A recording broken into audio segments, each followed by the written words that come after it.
Welcome students. Second chapter of the physics mechanical properties of fluids याचा आपण next topic आज start करतोय. Surface tension and surface energy. तर surface tension आणि surface energy आपण शिकणार आहोत. सरफेस टेन्शन म्हणजे काय? तर सरफेस टेन्शन म्हणजे असं नाही की face and tension. No, surface tension is what is surface tension. बघायचं आता. हा आपण एक free surface of liquid consider केलाय. काय कन्सिडर केलंय? Free surface of the liquid. आणि या लिक्विडच्या सरफेसवर आपण एक लाईन कन्सिडर केली आहे. त्या लाईनला आपण नाव दिलंय PQ. This PQ line is imaginary line. कारण लिक्विडच्या सरफेसवर आपल्याला लाईन काढता येईल. जसं बोर्डच्या सरफेसवर लाईन काढता येईल आपल्याला, पेपरच्या सरफेसवर लाईन काढता येईल, तसं आपल्याला लिक्विडच्या सरफेसवर लाईन काढता येणार नाही. तर मग लिक्विडच्या सरफेसवरची लाईन कशी असणार आहे? इमॅजिनरी, काल्पनिक असणार आहे ती. आणि त्या लाईनला आपण नाव काय दिलंय? PQ दिलंय. तर बघा आता, इमॅजिनरी लाईन कुठं काढली मग आपण? Imaginary line drawn on the surface of the liquid. तर डेफिनेशन मध्ये मी तुम्हाला दाखवतोय. फिगर मधलं जितकं आपण एक्सप्लेन केलं ते बघा. या ठिकाणी तुम्हाला दिसतंय, काय दिसतंय पहा. And imaginary line, imaginary line आपण काढली आहे. कुठं काढली आहे? Drawn on the free surface of liquid. Tell me what is PQ? PQ is the imaginary line. कुठं काढली आहे? drawn on free surface of liquid. आता मी एक केलंय. असं समजा की ह्या इमॅजिनरी लाईन PQ वरती बरेच पॉइंट असतील. तर त्यापैकी मी काय करतोय, हा फर्स्ट पॉइंट घेतला इथं मी एक सेकंड पॉइंट कन्सिडर केला समजा, इथं थर्ड पॉइंट कन्सिडर केला, इथं फोर्थ पॉइंट कन्सिडर केला, 4 पॉइंट मी कन्सिडर केले. आणि या फर्स्ट पॉइंटवर राईट साइडला एक फोर्स ऍक्ट होतोय, लेफ्ट साइडला एक फोर्स ऍक्ट होतोय. राईट साइडला जितका फोर्स ऍक्ट होतोय लेफ्टला पण तितकाच ऍक्ट होतोय. म्हणजे एका पॉइंटवर जो फोर्स ऍक्ट होतोय ना, ते किती फोर्स ऍक्ट होत आहे? 2 फोर्स. आणि दोन्ही फोर्स कसे? इक्वल आहे, पण डायरेक्शनने कसे? ते अपोजिट. म्हणजे equal and opposite forces act होत आहे. कोणावरती ऍक्ट होत आहे? इमॅजिनरी लाईन PQ वर जितके पॉइंट येतील त्या सगळ्या पॉइंटवरती. सेकंड पॉइंट आहे हा. सेकंड पॉइंटवरती मी बघा दाखवले, राईट साइडला फोर्स ऍक्ट होतोय, तितकाच equal and opposite force left साइडला ऍक्ट होतोय. थर्ड पॉइंटवरती राईटला जितका फोर्स ऍक्ट होतोय लेफ्ट साइडला पण तितकाच फोर्स ऍक्ट होतोय. हा आणखी एक पॉइंट मी घेतोय, राईटला जितका फोर्स ऍक्ट होतोय लेफ्टला सुद्धा तितकाच फोर्स ऍक्ट होतोय. आणि हे फोर्स ऍक्ट होत आहे, तर फोर्सला मी कशाने डिनोट केलं? कशाने डिनोट केलं? F ने डिनोट केलं.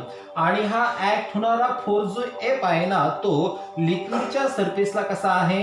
टँजंटच आहे तो लिक्विडच्या सरफेसला, म्हणजे टच करून आहे तो. तर बघा, हा टँजेन्शियल फोर्स आहे. कोणावरती ऍक्ट होतोय तो टँजेन्शियल फोर्स? डेफिनेशन मध्ये पहा बरं. सरफेस टेन्शन बद्दल it is defined as the tangential force. Figure मध्ये आपल्याला इथं जर बघितलं डेफिनेशन मध्ये टँजेन्शियल फोर्स, तर फिगर मध्ये आपल्याला दिसतोय हा टँजेन्शियल फोर्स कोणावर ऍक्ट होतोय बघा. आता असं समजा PQ ह्या टोटल लाईनवर, पूर्ण लाईनवर ऍक्ट होणारा, पण पूर्ण लाईनवर ऍक्ट होताना पर युनिट लेंथ किती ऍक्ट होणार? म्हणजे असं समजा जितका टोटल फोर्स ऍक्ट होतोय त्या टोटल फोर्सला ह्या लाईनच्या लेंथने काय केलं? डिवाइड केलं, तर F अपॉन L होईल. इथं फॉर्म्युलामध्ये बघा तुम्ही, T equal to F upon L. That means F म्हणजे tangential force acting per unit length. बघा कसं रीड करणार आपण हे. F म्हणजे टँजेन्शियल फोर्स डिवाइडेड बाय म्हणजे काय? Per unit.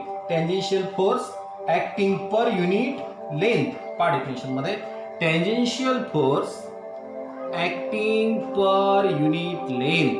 हा, पर युनिट लेंथ ऍक्ट होतोय, पण एकाच साइडला ऍक्ट होतोय ह्या लाईनच्या, की दोन्ही साइडला ऍक्ट होतोय?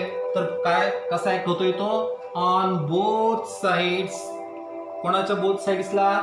ऑन बोथ साइड्स ऑफ, ही इमॅजिनरी लाईन आहे ना, मग both sides of imaginary line. आणि ती इमॅजिनरी लाईन कुठं काढलीत आपण? Imaginary line drawn on the free surface of liquid. बघा कम्प्लीट डेफिनेशन आता. तुम्ही फॉर्म्युल्याकडे बघा, इथं पण रीड करू आपण आणि वरती पण बघूया. टी म्हणजे काय, टेंजेन्शियल टी म्हणजे सरफेस टेन्शन. तर what is T? Surface tension. Surface tension is defined as the tangential force acting per unit length on both sides of an imaginary line. कुठे imaginary line? Drawn on the free surface of liquid. बघा last time आता. What is surface tension? It is defined as the tangential force acting per unit length on both sides of an imaginary line drawn on free surface of liquid. आता पुढे हा formula झाला मग surface टेन्शनचा T equal to F upon L. आता SI unit बघायचं आपल्याला surface टेन्शनचं. SI unit of surface tension is फोर्सचं युनिट न्यूटन आणि लेंथचं युनिट काय मीटर. मग फोर्स अपॉन लेंथ म्हणजेच काय न्यूटन पर मीटर झाला. आता डायमेन्शन घ्यायचं आपल्याला सरफेस टेन्शनचं. डायमेन्शन्स ऑफ सरफेस टेन्शन, मग फोरचं डायमेन्शन त्याला डिवाइड लेंथचं डायमेन्शन. फोरचं डायमेन्शन काय बघा, म्हणजे LMT जर घेतला आपण तर फोर्ससाठी 1 1 -2 येतं, म्हणजे L1 येणार, M1 येणार आणि T -2 येणार आणि आपण लेंथ आहे डिवाइड. मग लेंथचं काय बरं डायमेन्शन, लेंथचं डायमेन्शन म्हणजे Lच येणार ना. मग Lचा काय येणार, फक्त 1 येणार. मग बघा डिनॉमिनेटरचा Lचा 1, न्यूमिनेटरचा 1 कट झाला तर इथे 0 राहील, म्हणजे 0 1 -2 दिसतंय तुम्हाला इथे 0 1 -2. That mean dimensions of surface tension equal to L0 M1 and T -2. हे बघितलं आपण काय, सरफेस टेन्शन.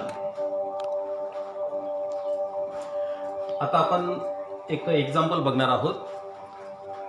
बघा समोर एक्झाम्पल जे आपल्याला बघायचं आहे ते सरफेस टेन्शनच्या फॉर्म्युल्यावरती, म्हणजे T equal to F upon L वरती. आपण प्रॉब्लेम रीड करूया आणि त्याच्यामधलं गिवन सिलेक्ट करत चालूया. अ बिकर ऑफ रेडियस 10 सेंटीमीटर. म्हणजे एक बिकर आहे आणि त्या बिकरची रेडियस किती आहे, 10 सेंटीमीटर. बघा इकडे समजा मी असं केलं, इथं बिकरची रेडियस दाखवतोय मी फक्त. रेडियस म्हटलं तर रेडियस काय येईल, R येईल, बरोबर. बिकरची रेडियस इतकी झाली आणि बिकरमध्ये जर वॉटर भरलेला असेल तर त्या बिकरच्या सरफेसवर आपण एक जर डायमेट्रिकली लाईन काढली, या पद्धतीने एक लाईन काढली, इमेजनरी लाईन असते ती, ही लाईन आपण काढली तर ती किती येणार आहे, डायमीटर इतकी. म्हणजे आपल्याला दिलेली रेडियस आहे आणि आपल्याला डायमेट्रिकल लाईन जर पकडायची झाली तर ती डायमीटर इतकी म्हणजे किती असेल, ती 2R असेल. म्हणजे लाईनची लेंथ 2R होऊ शकते. पुढे कंटिन्यू करूया आपण. A beaker of radius 10 centimetre is filled with water. म्हणजे 10 सेंटीमीटर रेडियस असेल जे बिकर आहे ते पाण्याने भरलंय. Calculate the force. Force find करायचा आहे. बघा आता calculate the force of surface tension. Surface टेन्शनचा फोर्स काढायचा ऑन एनी डायमेट्रिकल लाईन. बघा डायमेट्रिकल लाईन आपल्याला दिली रेडियस आहे पण डायमेट्रिकल लाईन पकडायची. मग जी डायमेट्रिकल लाईन आपल्याला पकडायची त्या डायमेट्रिकल लाईनची जी लेंथ आहे ती किती घ्यावी लागेल आपल्याला, 2R इतकी घ्यावी लागेल. मग गिवन मध्ये मी सिलेक्ट केलं बघा, लेंथ इक्वल टू 2R घेतलाय, इक्वल टू हा 2 घेतलाय, R म्हणजे रेडियस 10 सेंटीमीटर, 10 घेतलं, 10 × 2 20 सेंटीमीटर काय झालं डायमीटर, म्हणजे लेंथ ऑफ लाईन झालं. पण सेंटीमीटरचं कन्व्हर्जन आपण मीटर मध्ये करताना 20 सेंटीमीटरचं काय होणार, 0.2 मीटर झालंय. आता पुढे बघा काय दिलेले प्रॉब्लेम मध्ये, surface tension of water is 0.075 newton per metre. वॉटरचं जे सरफेस टेन्शन आहे ते किती आहे, 0.075 newton per metre. Surface tension आपण T ने डिनोट केलंय आणि ते दाखवले 0.075 न्यूटन पर मीटर. आणि आता जो फॉर्म्युला आपल्याला यूज करायचा आहे तो फॉर्म्युला आपण लिहिला, formula T equal to F upon L. आणि आपल्याला फोर्स जर फाइंड करायचा आहे तर फोर्स फाइंड करायचं म्हणजे काय करावं लागेल, मग डिवाइड इकडे तिकडे T ला मल्टिप्लाय म्हणजे TL होईल. F इक्वल टू काय झाले, TL. T ची व्हॅल्यू 0.075 इथं पुट केली आपण इंटू L. L ची व्हॅल्यू किती आहे, 0.2 पुट केली. या दोघांचा आपण प्रॉडक्ट केला तो प्रॉडक्ट किती येतो बघा 75 टू जार काय 150 आणि पॉईंट नंतर किती डिजिट आहे 1 2 3 आणि हा एक 4 1 2 3 4 डिजिट दिले आपण म्हणजे 0.0150 इतकं आलं आणि त्याचं आपण काय केलं बघा इकडे ऑर्डर मॅग्निट्यूड मध्ये कन्वर्ट जर केलं तर हा पॉईंट आपण 2 ने राईटला सरकवला इथे तर 1.50 म्हणजेच 1.5 होत आहे आणि पॉईंट 2 ने आपण राईटला सरकवलाय ना म्हणजे याचा अर्थ 2 ने ह्या नंबरला आपण वाढवलंय तर पॉवर मध्ये कमी करायचं असतं तर मग 10 काय घेतलं -2 that means the force due to surface tension is 1.5 into 10⁻². आता आपण हा नेक्स्ट टॉपिक सुरू करतोय सरफेस एनर्जी. नेमकं सरफेस एनर्जी म्हणजे नेमकं काय आपण फिगरमध्ये जरा समजावून घेऊया. बघा इकडे हे कंटेनर आहे या कंटेनरमध्ये लिक्विड आहे आणि या लिक्विड मधले आपण डिफरंट पोझिशनचे डिफरंट मोलिक्युल्स कन्सिडर करतोय. This molecule is deep inside the liquid, this molecule is in the surface film and this molecule is on the surface of the काय लिक्विड. मग आता तिघांची कंपॅरिझन केली तर कोणाची एनर्जी जास्त असते पहा. जो मोलिक्यूल डीप इनसाइड आहे आतमध्ये तर त्याच्या सर्व बाजूंनी लिक्विड आहे की नाही त्याच्यामुळे याच्यावरती ऍक्ट होणारा कोएसिव्ह फोर्स जास्त आहे कोणापेक्षा सरफेस फिल्म आणि सरफेसच्या मोलिक्यूल पेक्षा. जो मोलिक्यूल लिक्विडच्या डीप इनसाइड आहे त्याच्यावरती जास्त कोहेसिव्ह फोर्स ऍक्ट होतो. बघा आता पहिल्या पॉइंट मध्ये आपण बघूया ते molecules deep inside the liquid. जे मोलिक्यूल लिक्विड मध्ये डीप आहे inside experiences more cohesive force त्यांना जास्त कोहेसिव्ह फोर्स एक्सपिरियन्स होतो दॅन द कोणापेक्षा molecules in surface film and in free surface. मग आता याचा परिणाम काय होतो पहा. आता मी तुम्हाला असं दाखवतो. समजा उदाहरणार्थ ह्या मोलिक्यूलला खालच्या भागातून म्हणजे डीप इनसाइड द लिक्विड मध्ये आहे ना तो तर त्याला कुठे जायचंय सरफेस फिल्म मध्ये जायचंय म्हणजे कुठे जायचंय वरती जायचंय. पण इतक्यात मी सांगितलं की ह्या मोलिक्यूल वरती जास्त कोहेसिव्ह फोर्स ऍक्ट होतो. समजा ह्या साईडचा मोलिक्यूल आहे 1 हा 2 हा 3 हा 4 हा 5 हा 6 समजा हे मोलिक्यूल आहेत. आता हे मोलिक्यूल काय करताय कोहेसिव्ह फोर्स ऍक्ट करताय म्हणजे ह्या मोलिक्यूलला कुठं ओढताय हे मोलिक्यूलला खालच्या दिशेने डाउनवर्ड डायरेक्शन ओढताय आणि ह्या मोलिक्यूलला जर आपण वरती न्यायचा प्रयत्न केला तर हे जे खालच्या बाजूचे मोलिक्यूल आहे ना ते वरती जाणाऱ्या मोलिक्यूलला कोहेसिव्ह फोर्सने काय करतील खाली ओढण्याचा प्रयत्न करतील. मग कोहेसिव्ह फोर्सने खाली ओढण्याचा प्रयत्न करताय तरी पण आपण त्याला वरती नेण्याचा प्रयत्न करतोय की नाही म्हणजे मग आपल्याला काय करावं लागेल वर्क डन करावं लागेल. हे खालचे मोलिक्यूल खाली ओढताय त्यांच्या विरुद्ध आपल्याला वरती नेण्यासाठी काय करावं लागेल याला वर्क डन करावं लागेल. म्हणजे काय work is done. Work done होतंय इन ब्रिंगिंग एनी मोलिक्यूल कोणताही मोलिक्यूल पण कुठला कोणताही molecule in bringing any molecule from inside the liquid into the surface film. Inside the liquid मधून सरफेस फिल्म मध्ये कोणत्या मोलिक्यूलला जर न्यायचं असलं तर काय करावं लागतं वर्क डन करावं लागतं. बघा सेकंड पॉइंट मध्ये thus work is done in bringing any molecule from inside the liquid into the surface film. मग आता काय होते बघा जे मोलिक्यूल आता डीप इनसाइड मधून कुठे जात आहे सरफेस फिल्म मध्ये जात आहे वरती जाताना वर्क डन होतं. मग झालेलं वर्क डन जे आहे ते स्टोअर होतं कोणत्या फॉर्म मध्ये पोटेन्शियल एनर्जीच्या फॉर्म मध्ये स्टोअर होतं. म्हणजे जे मोलिक्यूल सरफेस फिल्म मध्ये असतात तर त्यांच्याकडे सरफेस फिल्म मधल्या मोलिक्यूलकडे काय असतं एक्स्ट्रा पोटेन्शियल एनर्जी असते. काय असतं एक्स्ट्रा पोटेन्शियल एनर्जी असते. कोणाकडे असते extra potential energy molecules in the काय सरफेस फिल्म आणि कोणापेक्षा एक्स्ट्रा असते मोलिक्युल्स इनसाइड द काय लिक्विड. बघा तिकडे molecules in the surface film have extra potential energy कोणापेक्षा than the molecules inside the liquid. पात्र इकडे दॅट इज सरफेस मोलिक्युल्स म्हणजे सरफेसला असणारे molecules. Surface molecules possess extra potential energy. सरफेसच्या मोलिक्यूलकडे एक्स्ट्रा पोटेन्शियल एनर्जी असते कोणापेक्षा than the molecules inside the liquid. लिक्विडच्या आतमध्ये असणाऱ्या मोलिक्यूल पेक्षा. आता आपल्याला एक बघायचंय जी एक्स्ट्रा एनर्जी आहे. कोणाकडे आहे एक्स्ट्रा एनर्जी? सरफेस मधल्या मोलिक्युलकडे एक्स्ट्रा एनर्जी आहे. कोणापेक्षा आहे? Molecules inside the liquid. मग आता बघा, इनसाइड असणाऱ्या मोलिक्युल पेक्षा सरफेस लेअर मध्ये असणाऱ्या मोलिक्युलकडं जितकी एनर्जी एक्स्ट्रा असते, जितकी एक्स्ट्रा तितकीला काय म्हणायचं? Surface energy. Which energy is known as surface energy? The extra potential energy of the molecules in the surface layer than molecule inside the liquid, known as the काय? Surface energy. Once again लक्षात घ्या परत एकदा, surface energy कोणाला म्हणायचं? Surface layer मध्ये असणाऱ्या मोलिक्युलकडं लिक्विडच्या inside असणाऱ्या मोलिक्युल पेक्षा जितकी पोटेन्शियल एनर्जी एक्स्ट्रा असते, त्या एक्स्ट्रा पोटेन्शियल एनर्जीला म्हणायचं सरफेस एनर्जी. बघा, surface molecule possess extra potential energy than the molecules inside the liquid. The extra energy of the moleculeची ती एक्स्ट्रा एनर्जी कुठं असणारी? In surface layer is called the surface energy of liquid. आता असं समजा, एक प्रयत्न करूया आपण. कोणती सिस्टम असेल, एनी सिस्टम, ती सिस्टम काय करत असते? स्वतःकडे असणारे पोटेन्शियल एनर्जी जी आहे ती मिनिमाइज करण्याचा प्रयत्न करते, कमी करण्याचा प्रयत्न करते.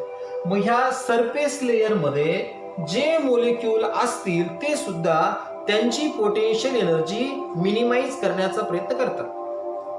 नुसते सरफेस लेअर मधले नाही. कोण? Any system always tries. कोणती सिस्टम नेहमी प्रयत्न करते, काय प्रयत्न करते? टू अटेन म्हणजे प्राप्त करणे. Any system always tries to attain minimum potential energy. म्हणजे सरफेस मधले मोलिक्यूल कमी पोटेन्शियल एनर्जी प्राप्त करण्याचा प्रयत्न करतात. मग त्याचा परिणाम काय होतो बघा. Therefore the liquid tries to minimise the area of surface film. म्हणजे ते लिक्विड ह्या सरफेस लेअरचा जो एरिया आहे ना, तो एरिया मिनिमाइज करण्याचा प्रयत्न करतात. मग काय करतात ऐकून घ्या. समजा जितके जास्त मोलिक्यूल या फिल्म मध्ये असतील, बघत राहा, जितके जास्त मोलिक्यूल या सरफेस फिल्म मध्ये असतील तितकी जास्त सरफेस एनर्जी या लेअर मध्ये असणार.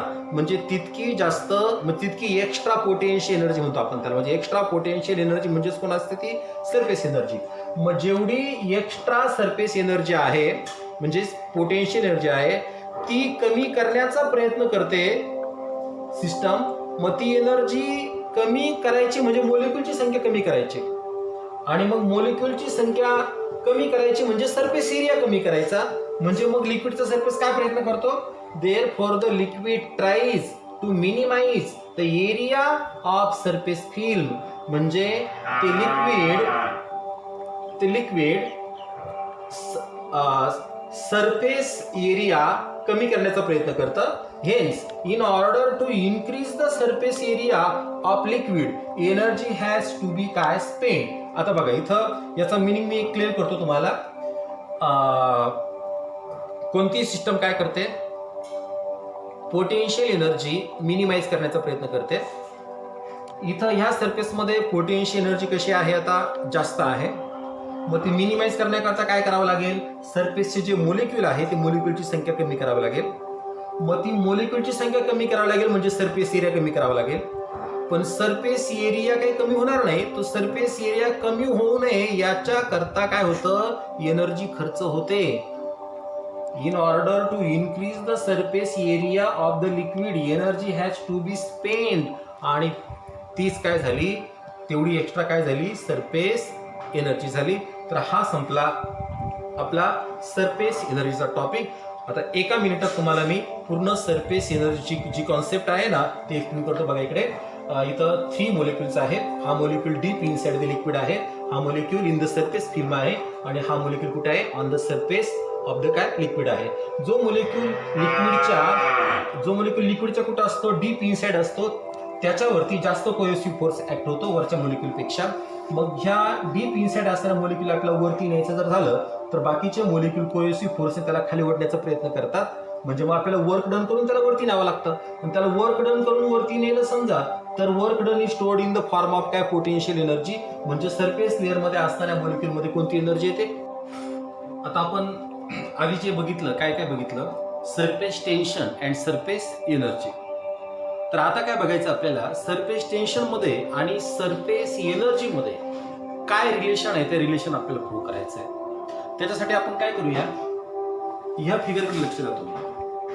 Consider a rectangular frame. एक आयताकृती फ्रेम आहे.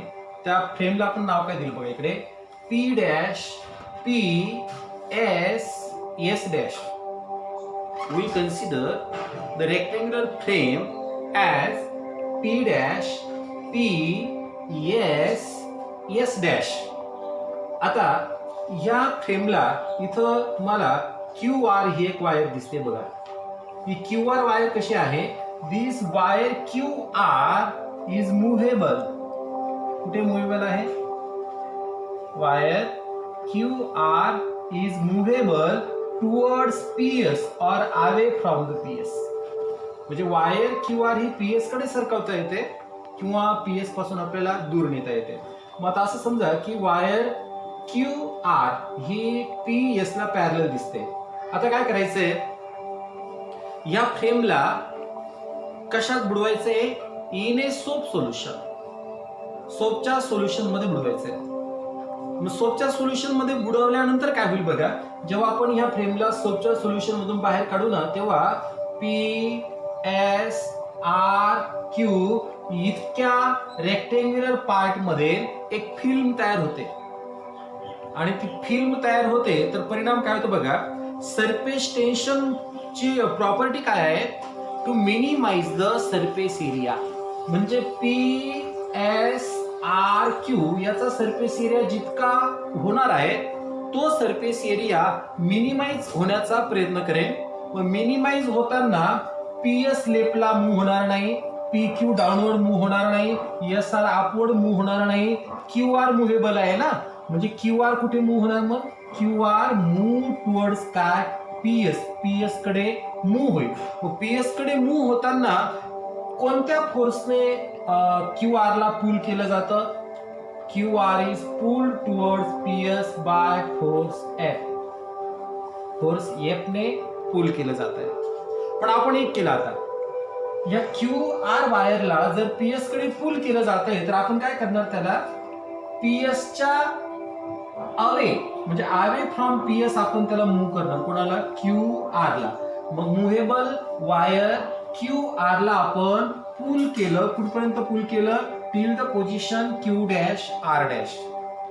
आणि मग बघा आता क्यू डॅश आर डॅश म्हणजे क्यू आर ला आपण क्यू डॅश आर डॅशला आर डॅश पोझिशनला आणताना किती डिस्टन्स आपण मूव्ह झालो, डी एक्स इतकं डिस्टन्स काय झालं, मूव्ह झालो. आता याच्यामध्ये एक विचार करा तुम्ही. समजा क्यू आर ही जी वायर आहे ना, त्या वायरची जी लेंथ आहे ना, ती लेंथ मी कशाने कन्सिडर केली, एल ने. इथे दाखवली बघा, एल ने कन्सिडर केलंय. आणि हे इतकं जे डिस्टन्स आहे, हे इतकं डिस्टन्स किती आहे, डी एक्स आहे. म्हणजे लेंथ काय झाली, एल, आणि विड्थ काय झाली, डी एक्स. मग म्हणजे एल आणि डी एक्सचा जर प्रॉडक्ट केला, कोणाचा प्रॉडक्ट केला, एल आणि डी एक्सचा प्रॉडक्ट केला, तर Q Q dash R dash R एवढा एरिया तयार होणार आहे. मग तेवढा एरिया म्हणजे आपण काय कन्सिडर केलं माहिती का, डीए. डीए म्हणजे चेंज इन एरिया. म्हणजे आधीचा एरिया इथून तिकडे होता, नंतर एरिया इथून इतका वाढलाय, म्हणजे चेंज इन एरिया इतका झालाय.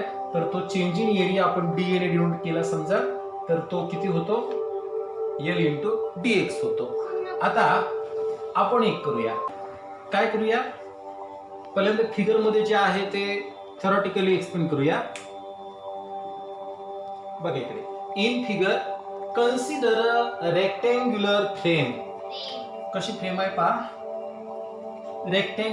रेक्टँग्युलर फ्रेम आहे of wire P dash P S S dash.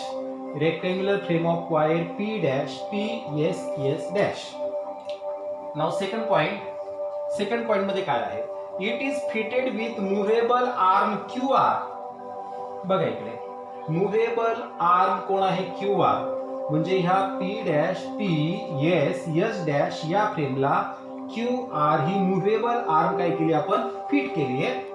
Third point is this film is dipped in soap solution. आता ही ही फ्रेम आहे, not a film. This frame is dipped in soap solution. या फ्रेमला आपण soap solution मध्ये dip केलं and taken out, बुडवलं आणि बाहेर काढलं परत. Fourth point, a film of soap solution is form. या फ्रेम मध्ये काय तयार होतंय, सोप सोल्युशनची फिल्म तयार होते. Within the boundaries P Q R S. म्हणजे फिल्म कोणत्या बाउंड्री मध्ये तयार झाली, पी क्यू आर एस. म्हणजे इतक्या बाउंड्री मध्ये सोप सोल्युशनची फिल्म तयार झाली आहे. Next point, due to inward force. Inward force म्हणजे काय, चारी बाजूंनी ही फिल्म काय करते, चारी बाजूंना आतमध्ये ओढण्याचा प्रयत्न करते. म्हणजे inward force, due to inward force by film. फिल्मच्या इनवर्ड फोर्समुळे the movable arm moves towards PS. ही फिल्म ऑल फोर साइड्सला आतमध्ये काय करते, ओढण्याचा प्रयत्न करते इनवर्ड फोर्सने. पण मूव्ह कोण होते, फक्त पी क्यू मूव्ह होत नाही, पीएस मूव्ह होत नाही, एस आर मूव्ह होत नाही. मूव्ह फक्त कोण होते, क्यू आर मूव्ह होत आहे. Once again, due to inward force by film, the movable arm moves towards PS in order to decrease the surface area of film. म्हणजे movable arm QR PS कडे का move होते, to decrease the surface area. To decrease the surface area of the film, it is the property of surface tension. आता next point बघा, 6 point, if QR equal to L. जर आपण QR म्हणजेच Q dash R dash, कारण दोघं equal आहेत, length equal आहे त्यांची, तर क्यू आर ची लेंथ आपण काय मानली, एल कन्सिडर केली. The inward force F. जर क्यू आर ची लेंथ एल कन्सिडर केली, इनवर्ड फोर्स आतल्या बाजूचा फोर्स कोण आहे, एफ आहे. Inward force F acting on it, या मुव्हेबल आर्म क्यू आर वरती ऍक्ट होणारा inward force is given by, तो फोर्स काय असेल, F equal to T into 2L. तो फोर्स आपण किती घेतला आहे, टी इंटू 2L. आता टी सरफेस टेन्शन आहे, इंटू 2L. हा 2L काय घेतला आपण, लेंथ काय होती हे याची, क्यू आर ची लेंथ काय होती, एल होती. काही जण काय म्हणतील माहिती आहे, क्यू आर ची लेंथ एल आणि क्यू डॅश आर डॅश ची परत एल म्हणून 2L घेतली, काय नाही. कारण ही जी फिल्म तयार होते ना, फिल्म फ्रंट साइडने पण दिसते आणि फिल्म बॅक साइडने पण दिसेल. That means this film has two surfaces, दोन सरफेसेस आहेत. दोन सरफेसेस मुळे फ्रंट साइडने पाहिलं तर क्यू आर ची लेंथ एल आणि बॅक साइडने पाहिलं परत एल, म्हणजे 2L घेतलेली आहे. म्हणजे F equal to T into 2L. Due to two surfaces of surface film. Surface फिल्मचे दोन सरफेस आहेत. Total length is taken as 2L. म्हणजे सरफेस फिल्मचे टोटल दोन सरफेस आहे, म्हणून क्यू आर ची जी लेंथ आहे ती किती घेतली आहे, 2L घेतली आहे. बघा इकडे, तर फोर्स एफ काय करतोय, force F movable arm Q R ला टुवर्ड्स पीएस काय करतोय, पुल करतोय. जर आपण काय केलं, या एफच्या अगेन्स्ट, एफ पीएस कडे काय करतोय, मूव्ह करतोय कोणाला, क्यू आर ला. तर आपण काय केलं, एफच्या अगेन्स्ट एफ डॅश इतका फोर्स अप्लाय केला आणि क्यू आर ला कुठे मूव्ह केलं, at the position Q dash R dash through the distance dx इतक्या डिस्टन्स मधून मूव्ह केलं. बघा point, let F dash equal to, F dash काय आहे मग, अँड एक्सटर्नल फोर्स. आपण एक्सटर्नल फोर्स अप्लाय केलाय, तो अप्लाइड आयसोथर्मली. आता आयसोथर्मली अप्लाय केलं म्हणजे काय, आयसोथर्मली अप्लाय केलाय म्हणजे टेम्परेचर चेंज करायचं नाहीये, कॉन्स्टंट टेम्परेचरला आणि gradually. F dash equal to an external force applied isothermally on arm Q R. Q R ह्या आर्म वर अप्लाय केलेला एक्सटर्नल फोर्स आहे F dash, to pull it away at Q dash R dash. म्हणजे Q dash R dash या पोझिशनला त्याला पुल करण्यासाठी F dash हा फोर्स वापरला गेला. By force F dash Q R moves to Q dash R dash. आपण फिगर मध्ये पाहिलं की क्यू आर ह्या पोझिशन पासून एफ डॅशने क्यू आर ला क्यू डॅश आर डॅश ह्या पोझिशन पर्यंत पुल केलंय. मग आता पूल करताना किती डिस्टन्स मधून पूल केलं, dx इतक्या डिस्टन्स मधून, म्हणजे फोर्स अप्लाय केलाय, dx इतक्या डिस्टन्स मधून पूल केलंय, मग फोर्स आणि डिस्प्लेसमेंट यांचा प्रॉडक्ट केला तर काय मिळतं, work done. Formula for work done is force into displacement.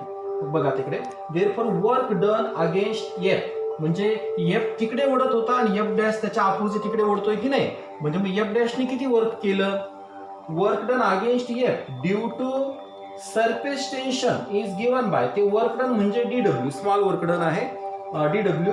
मग वर्क डनचा फॉर्म्युला फोर्स इंटू डिस्प्लेसमेंट, आपण किती फोर्स अप्लाय केला एफ डॅश आणि डिस्प्लेसमेंट कोण आहे, डीएक्स आहे. मग आता बघा इकडे एफचा फॉर्म्युला आपण काय घेतला, टी इंटू 2L, म्हणजे एफचा पण टी इंटू 2L होता आणि एफ डॅशचा पण काय आहे, टी इंटू 2Lच आहे.